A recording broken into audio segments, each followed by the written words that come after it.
Recommence, we applied for this job. We applied for this job. They sent us a 4-minute test interviewed, and solely by the Vice Chancellor of the National University, Professor Oke Onochukwu. He interviewed us. There were other panel members there. And this whole exercise went smoothly. After the exercise, we were sent a mail congratulating us to come and pick our various appointment letters. We have come. We came and we picked our appointment letters. We worked for 9 months. In this period of 9 months, several things happened. People in the private sector have to resign because they've gotten government jobs that is sustainable, where they can put in their best to improve the state. I know of somebody that is a friend of mine, that's a lecturer at Lagos University. His family is in Port Harcourt, but because of the nature of his job, he was at Lagos. The man resigned from his job that he's teaching in Lagos and came to Ignatius Ajiru just for him to come, and the government is cancelling his job, leaving that man in disarray. It doesn't make sense. We have worked for these 9 months. We want our job back. We want our salaries paid, because it is highly not fair of the government of this state to treat us this way. We are citizens of this state. We worked for this government. We supported this government. He made a promise when there was chaos in this state. He said he's for the youth. He's for the people of this state. Where is what he's saying today? We are not seeing any of that. Ignatius Ajiru staff, we are here today. We are crying to the governor. If he has said he's the governor of the people, he should make us feel his impact. He should call us back and pay us. And that is our sole demand. We want our job back and our salaries paid. Sir Simlaye Fubara, we are here today to plead with you, to please and please and please consider us. There is hardship in this town. Some of us have not food to eat. Some of us have nowhere to go to. But we believe that you're going to do the right thing. So please, we are begging you, please and please, call us back and pay us our 9 months. The pain you are expressing are not strange to me.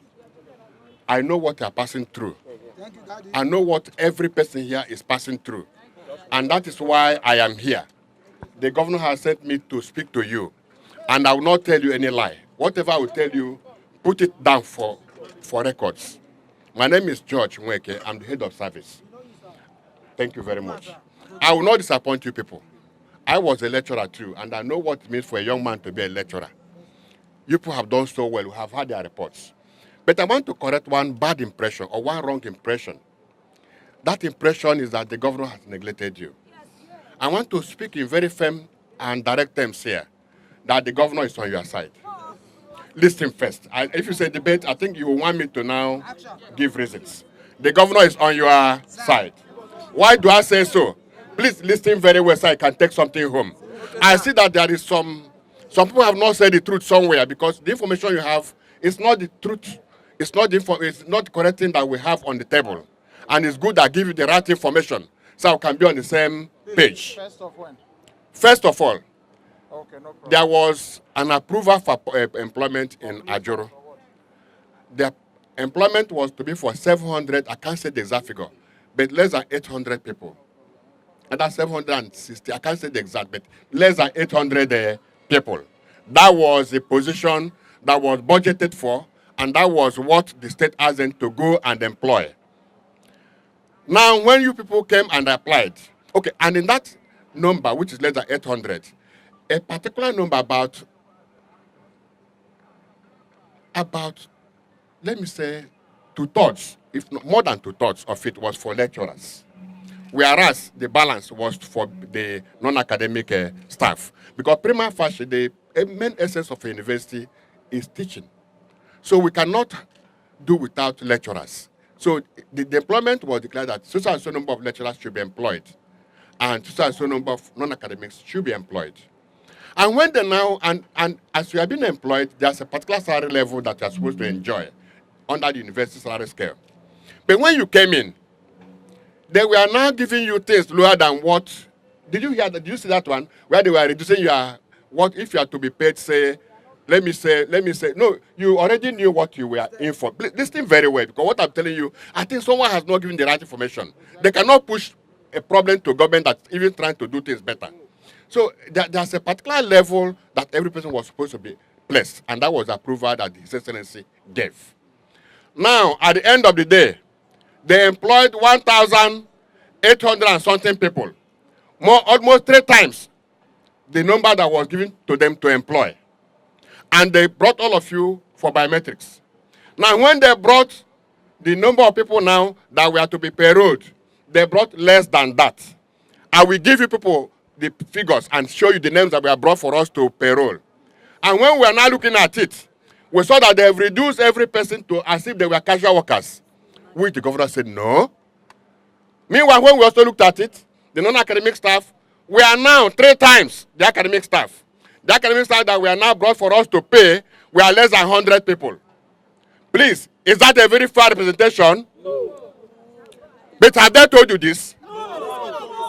No, listen very well. No. We have to say some things. No. Listen first now. That's why when I hear you talking about the governor, I cry for the governor because he is the person who said, no, let us do these things right. Let us do these things right. You are people that have applied for jobs and you have been employed. Now, if there's no vacancy, in short, if they said employ 800, for example, and you apply 1,000, where would that 200 people pay from? The school should be able to explain that one. So we are still working on that. And we couldn't go further because there was no council. There's a small story they say in my village about tortoise who had endured for 6 years plus. And at the last minute, he complained. He started complaining. I want to assure that with the council now in place, your matter is half solved. Your matter is half solved. Just go and organize yourself, get your leadership right, and let us see what we can do. I'll carry these reports back to the governor. We are, sorry, my daughter, we are not faceless people. It's not a matter of coming here. It's a matter of, it's your right as Rivers people. And let me also correct one thing. It's not just Rivers people. Rivers State is a very open-minded state. We even employ non-indigenous. Because in the academic industry, we are looking for the best. So it's not a blackmail of, it's not a blackmail of we are indigenous. Even if we are not indigenous, provided we have advertised and you have passed interview and whatever, we owe you a duty. But where something was wrongly done, which is what we said, which is what was the reason given for the for the delay, I can call it a delay. We want to check everything and get it right. So, is that what you just want? No. I think, no, you have, please wait.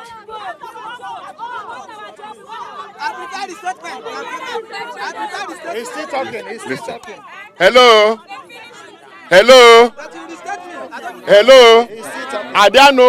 Are there persons here who applied for academic staff? Are there people here? No. I just want yes or no. Are there people who apply for non-academic staff? Yes. Good. So what we want to say is there was a particular number approved for academic and a particular number also approved for non-academics. So those numbers were not adhered to. And you cannot, if you are sending your son to market and you gave approval about so, the person goes there and does another thing, will you just accept it so? We have a limited number of people that were advertised. They now went up above that number and took other people. So it is for you now to form your leadership. I will show you something that may surprise you. That even some of you protesting here may not even be in the list given to us.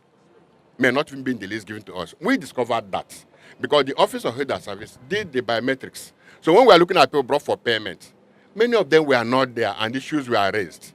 The governor did not act on his own. The governor acted based on advice or based on facts that we saw.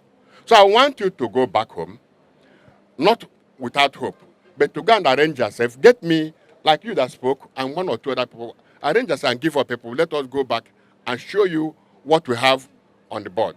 At the end of the day, where it will come up to is, the worst case scenario is, now that we have a board, I don't know what their approvals, I don't know what their prayers will be. But I know that they need lecturers and they need workers in Ajuru. That's where we are going to start. There are many opportunities that will come for every Rivers person under this new government. We have reached a very important position in our lives where we are even thanking God that we have this opportunity, where opportunities are being rolled out. Do not lose hope. It is when someone thinks that there's no hope again that he thinks everything is finished.